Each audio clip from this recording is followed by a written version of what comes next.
thought this was queued up. I thought this was ready to go. I checked my mic a little bit. I fixed my mic. So hopefully the mic's not too hot as we're coming into this. And if it is, I apologize. I'm gonna we can after today's done, we can probably look at the mic one more time.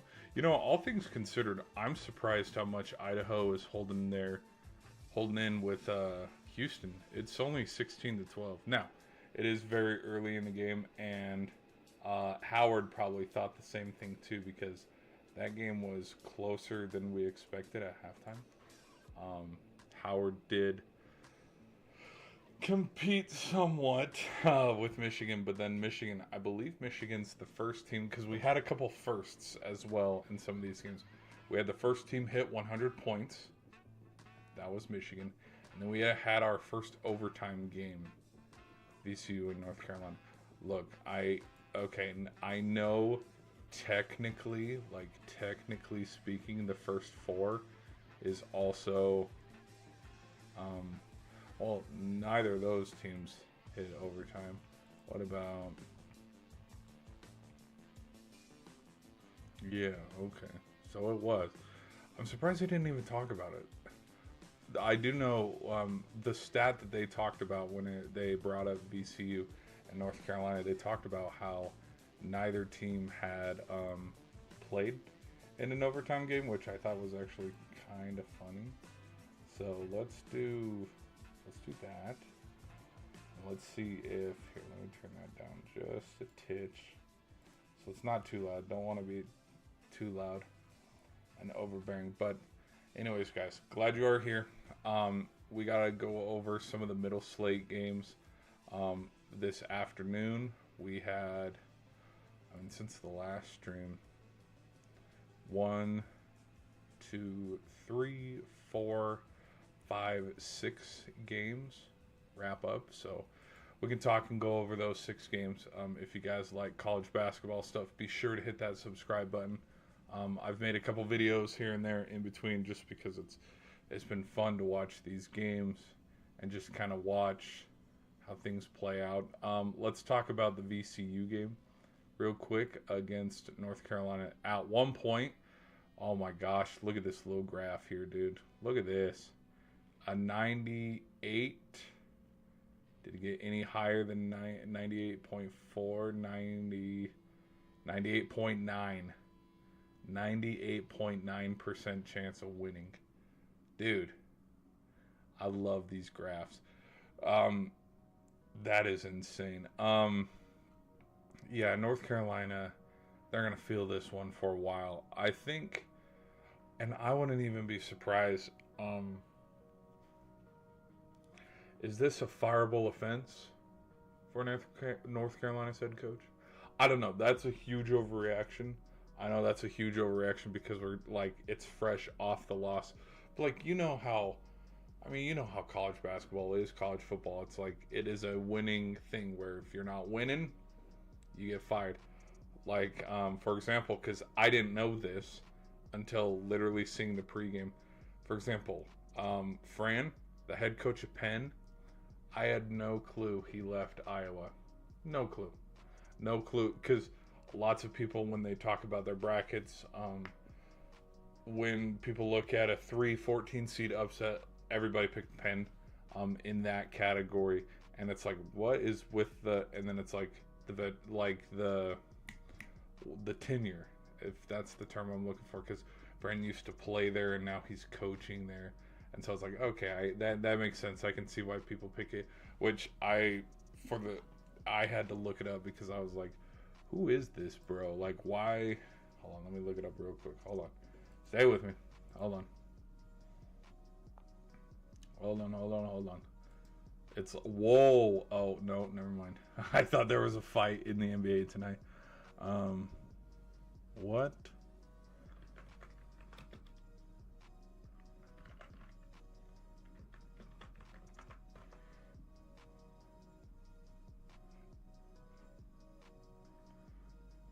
There it is.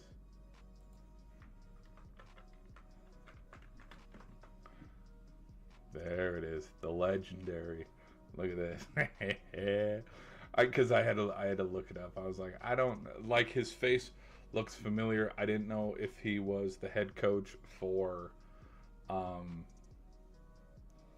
if he was the head coach for Miami, Tennessee, like because just we've seen his face before, and then I forgot. Oh, it was Iowa, because that 2021 season, the 2022 season, like as you can see, because it shows how much this video is dated 3 years ago.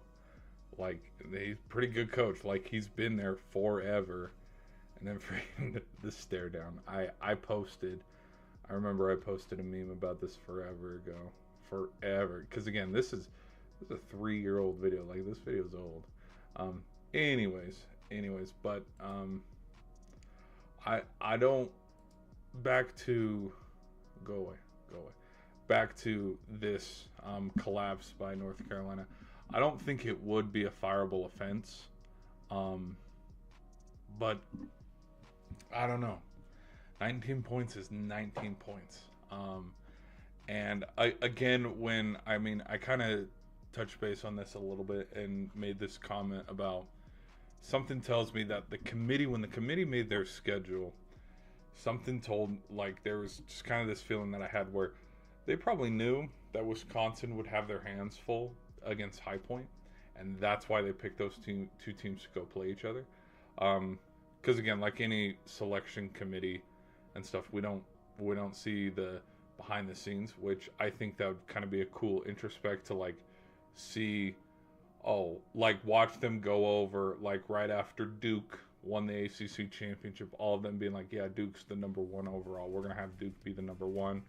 Or when Purdue, for example, when Purdue won the Big Ten, like if there was any room for discussion on, okay, then should we move Michigan down from the number one overall, move them to about a 2 seed or something. And then from that region and bracket, I mean, you look at it, let's go to the official bracket. Who's the 2 seed over here? Purdue. It's like, would we want to move Purdue up? No, move Michigan down, move Iowa State up to number one. Like I don't know. Maybe there's probably a couple other things that like canceled out where, well, Iowa State didn't win the Big 12, so no, they're not going to be the number one seed. And then you look at everybody else on down. Virginia was the runner-up, so they're not going to be the 1 seed. The number 4 seed, Bama, they didn't win the SEC. So I don't know, but I think going into this game, there's parts of me that feel like they knew VCU would have a shot, have a chance, they'd fight to try to get this win, and I didn't think it'd be as big of a comeback as it was. Like this was cool. This was very impressive, to say the least. Just because, for the remainder of the games, kind of with what we had between the Hawaii game in Arkansas and then the Michigan State against North Dakota State, these games weren't close in the second half. Like there was a 20-point margin, and then just the lead ballooned, and it stayed steady of, yeah, this team's not coming back. And I'd probably talk about those games a little bit more if there was some fight and comeback, but there wasn't. And so what game did I tune into and start to watch more? The UNC game. And there was a little bit of a lull too, just with transitioning from one game to the next. There's a little bit of a lull, and then boom, 3 games started all at once. So the first half of the Texas game against BYU, missed it. Only got the majority of the second half in the middle slate of games, and even that because of how long this game went. Like this was a long game. But one thing that I noticed right away in the first half is turnovers. VCU had a couple turnovers in the first half, and just points off of transition where we're picking the pocket, we're going right down the other way, slam dunking at home. Like UNC gained a lot of momentum very early in this game. We saw what the halftime score was. It was 28-39.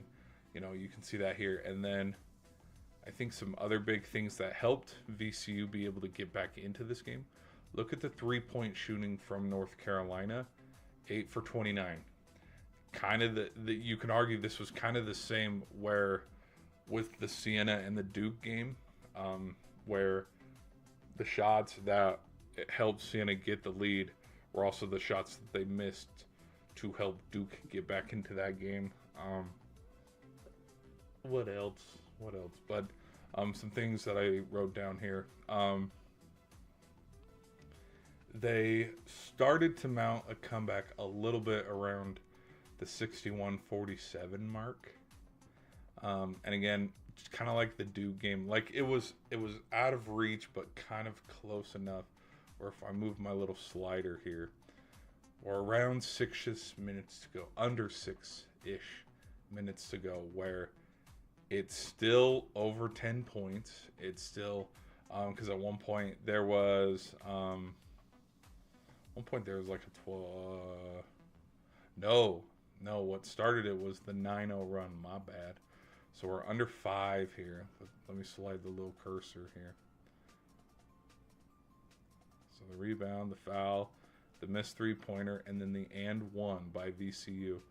And then the 1-and-1 in the free throw that cut it to 8. Yes. This capped off, I believe, what was VCU's 9-0 run as they approached under 5 minutes in the second half, which that also comes too with North Carolina getting cold, so that was a huge effect. What else? How else did this game end?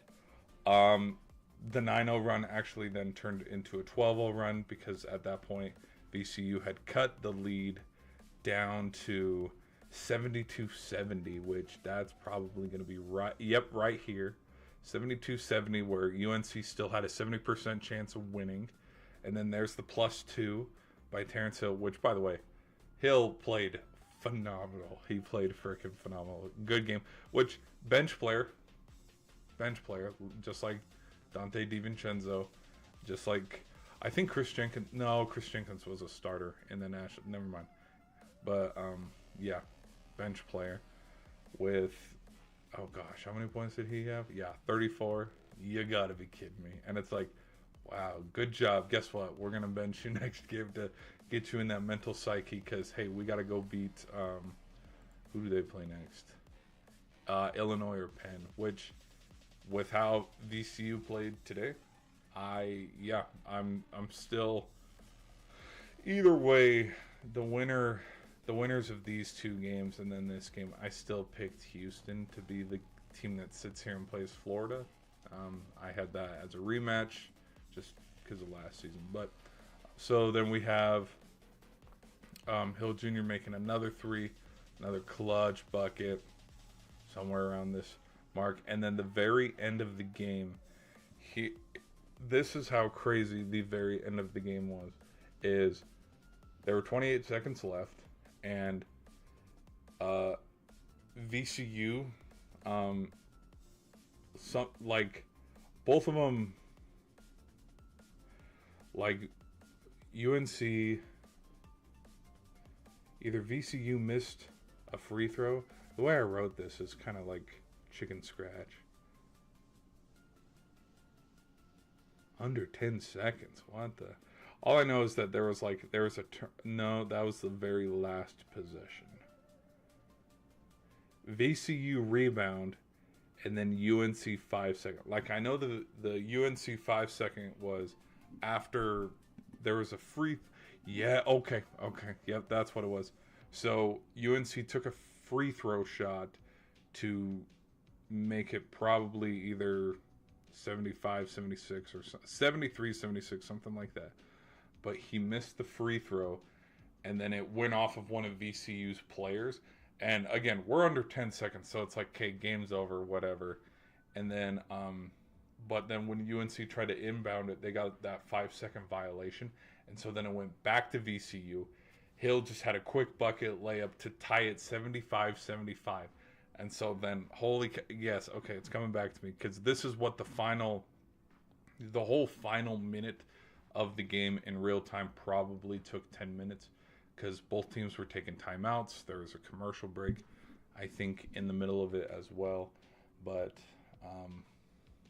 So how it played out was both teams, first off, UNC had ball and possession, so they could have drained out the clock, shot the ball, and whatever, called it ball game. UNC did not get to have a shot off. It kind of, like just with the ball hawking defense of VCU, they were able to strip. What was his name? It was, yeah, Visar, yeah. They stripped the ball from him. He had it like that, but then two guys jumped on him, stripped the ball away, and so then UNC didn't get a final shot off. And like you could see, like the tension was, oh boy, because there was about 9-ish seconds left, and so then VCU had the ball going the other way with about maybe 5 seconds left on the final possession of the game. Don't know the exact time, but then so UNC turned it over, and then VCU turned it over, like back to back, because on the inbound, which if that freaking went in, I don't know who shot. Somebody shot the ball. I don't know who shot the ball last. It could have been Trimble. Is this? It's got to play an ad first, because I wanna know who got the final shot off.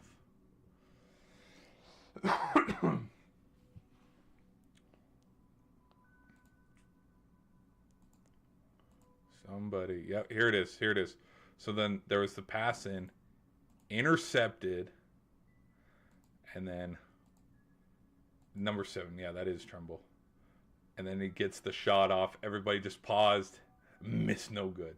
Which he probably knew it was no good just from the angle that he was sitting at. Yeah, number 7, Trimble. So it was Trimble who shot it. So again, good heads up play to intercept the pass on the inbound, because after what the turnover was by Vassar, like you could kind of feel the tension in the building of that was the play. That was the play. UNC's not going to win this game. VCU has all the time they need to go get a shot off. Nothing crazy here. And then it switched so quick, because it's like, oh shit. Now North Carolina has a chance to go put a bucket down and win at the buzzer. Because, again, that's a buzzer shot. If it goes in, that's freaking legendary. But that is not how it goes. History goes the other way with UNC blowing a 19-point lead. In overtime, it took till about for the first 3-ish minutes. I'm going to round up and say 3-ish minutes. We did not have a bucket till there was about 2:06 to go. Nobody could buy a bucket. There were missed threes. UNC had a huge block at the rim on just like a simple layup.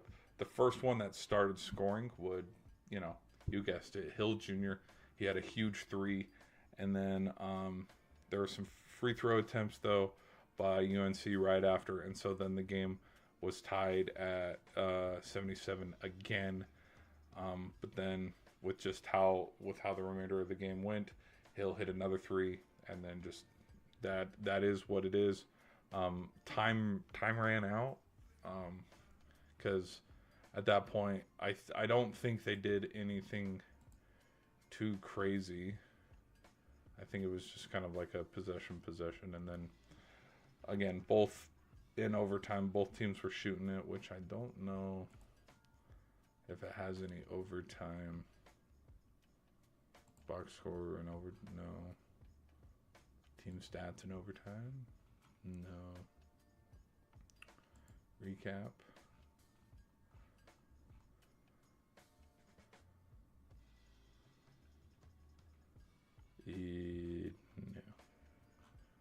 No, nothing. Play by play. All right, here we go. Let's go to OT. Overtime. Here we go. Where is? Oh, so it was a layup, and then they went to the foul line. And then there's Terrence Hill's 3-pointer right here. This is what put it to 80-78, and then there were some substitutions, missed free throws, and then Vassar missed. He was trying because with where time was at in the game, because he was fouled, he could have tied it at 62. No, sorry, at 80 apiece, but he missed. He missed one of the free throws, and then on the second free throw, he went too high off the glass. It didn't hit the rim, and so then VCU retained possession, and then that's where we have this other, because they fouled him. He went to the line, shot two, and then time ran out. VCU wins. North Carolina lost. It was a crazy game. It was a freaking good game. Other scores that happened as well. We have the Texas versus BYU game. This game, again, I didn't see to the very end in the second half. DeBonsta had 35 of BYU, 71 in the second half, though. What I will say, because let's go to the team stats. The lead got a little bit too big for BYU as well in this one, 17 points. They did cut it down to... I'll go look at the game cast. I think they cut it down to 6. Yes. No, they even cut it down to less than that. There was... Where was the... Yeah, at 1 point. So we're under a minute. It was still 75-71. But then Texas had a huge block. Wright tried to do a layup, but then he missed, and just some bad execution. Like, there was an air ball to somebody on this possession. Shot. Yep, there's the block. And again, that would have cut the lead to 73-75. But then just, again, huge block. And that sealed the game. Because then he subbed out. And then we had the air ball. And, I mean, 4 for 23. 4 for 22 on the 3, which they didn't do too much better. They made 8. But again, there was a 17-point lead, and your all-star here, he can't be the only dude. Like, there has to be other guys stepping in. Like, let's look at the box score here. Yeah. Look at everybody else. No points off the bench. How many points off the bench? Ooh, 7 points off the bench. That's a big... They won by 8. That's probably going to be a big thing that people overlook.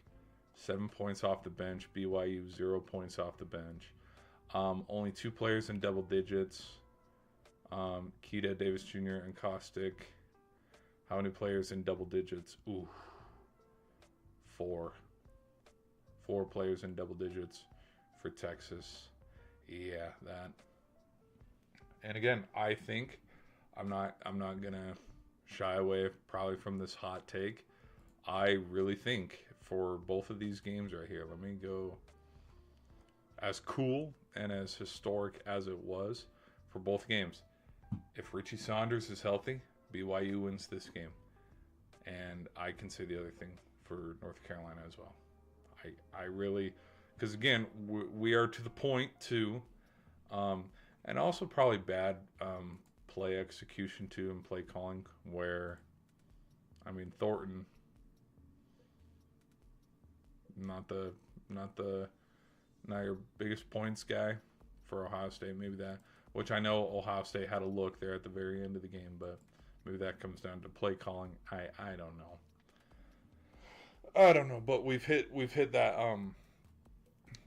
time in the season, especially with it being the tournament, where if you are missing guys, you are not going to win games. The only team, and they've even put an asterisk on it, and they've stripped the title.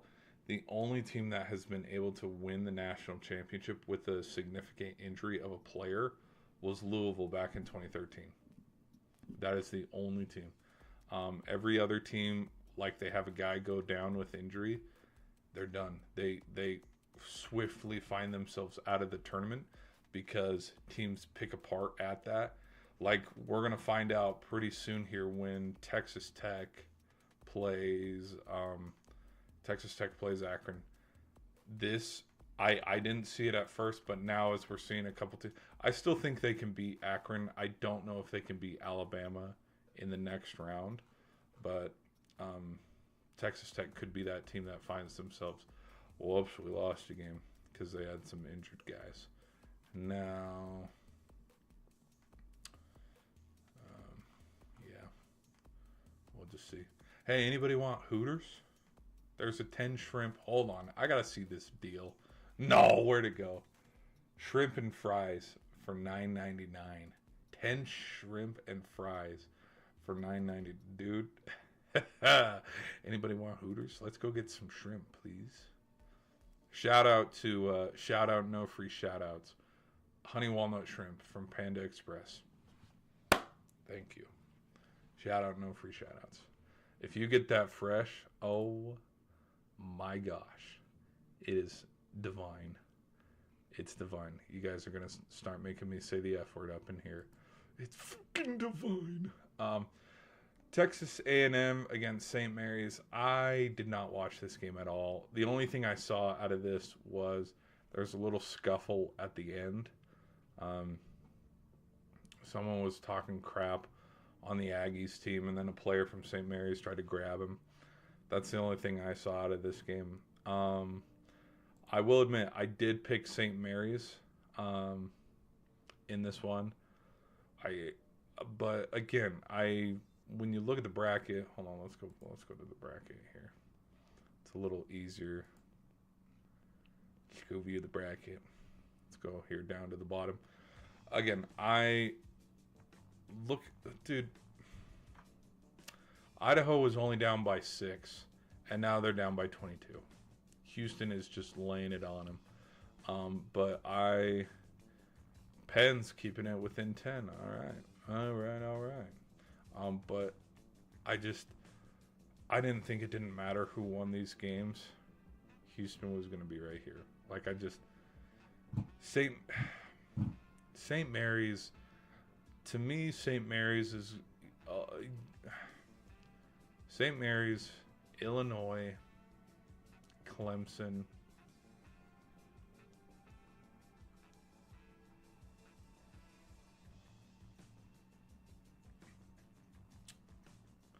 Wisconsin now, unfortunately.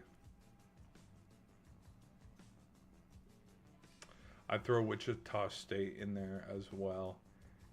Maybe Virginia and maybe Kentucky. These are teams where in the last decade, no matter where they're seated, it seems like, well, they're very competitive and usually they're second best to Gonzaga. But I don't know. I haven't seen them win very many big games. And I haven't seen Kentucky win them. I don't know the last time Kentucky went to the Elite Eight or Sweet 16. I don't know. But, all right. We are going to end the stream here, though.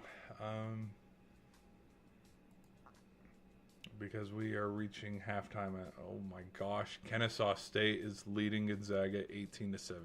What in the hell? Okay. Gonzaga must have scored a bucket. And then look at this. St. Louis is starting to pull away a little bit from Georgia. If you guys did not know, I had St. Louis, Gonzaga, Illinois, and Houston in these final 4 games of the day. And yeah, that is, I already covered those 4 games. So depending on how the remainder of these games go, we might, for example, with the Michigan game and the Arkansas game, didn't do a post-game reaction. Didn't need to, because they handled business. They handled business in both of them. Even if coaches or media is like, oh my gosh, Arkansas didn't. Dude, look at the score. Look at the freaking score. Same with Nebraska. Look at the scores. If anybody needs to clean some stuff up, I would say Louisville, because look how close this game is, and then probably Texas, because they were up by 17 at one point, And look at BYU cutting it down, and they only beat them by 8. And that was also with an air ball 3 and some great defensive stands and stuff because they could have cut the lead there. So, anyways, I'm going to quit yapping. Hope you guys enjoyed the stream. Be sure to hit that subscribe button. I got a couple videos that I posted with just memes of March Madness and the March Madness brackets. I want y'all to look. Here, let me show you something real quick.